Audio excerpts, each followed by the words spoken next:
بسم الله الرحمن الرحيم والحمد لله رب العالمين والصلاة والسلام على رسول الله. Salam alaikum wa rahmatullahi wa barakatuh. Imaginez-vous un dirigeant à la tête d'un empire immense, avec tous les plaisirs du monde à portée de main. Pourtant, il choisit de se détourner des plaisirs licites et illicites, non par manque de moyens, mais par un profond désir de se rapprocher d'Allah.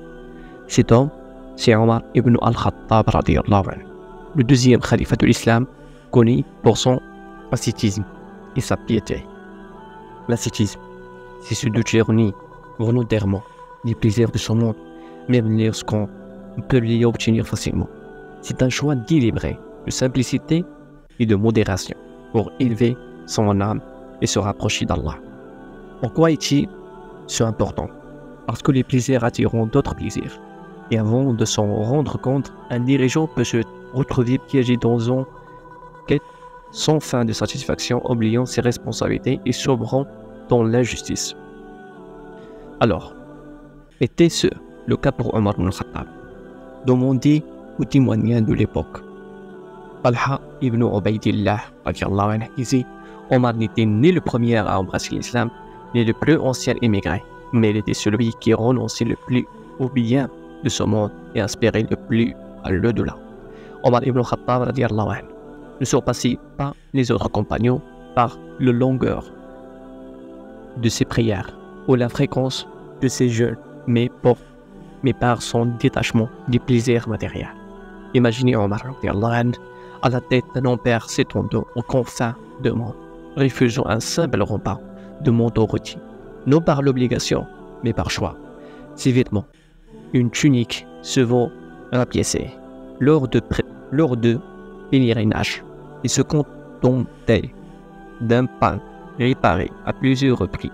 Cette simplicité n'était pas le reflet de la pauvreté, mais d'une volonté de rester en phase avec les plus modestes parmi les musulmans, incarnant ainsi une philosophie de gouvernance axée sur la piété et la responsabilité. Omar voulait apparaître parmi les musulmans comme l'un des plus simples d'entre eux, enfin que chacun se sente à l'aise pour l'approcher. Sa sévérité bien qu'il était réservée aux oppresseurs, tandis que sa bienveillance s'adressait aux pieux et soumis. Par son ascétisme, elle cherchait à protéger les pauvres et à affaiblir ceux qui se croyaient tout-puissants grâce à leur richesse. Cet ascétisme de Omar n'était pas une simple démonstration de piété personnelle, c'était une méthode de gouvernance, une manière de se rappeler constamment ses responsabilités envers Allah et envers sa communauté.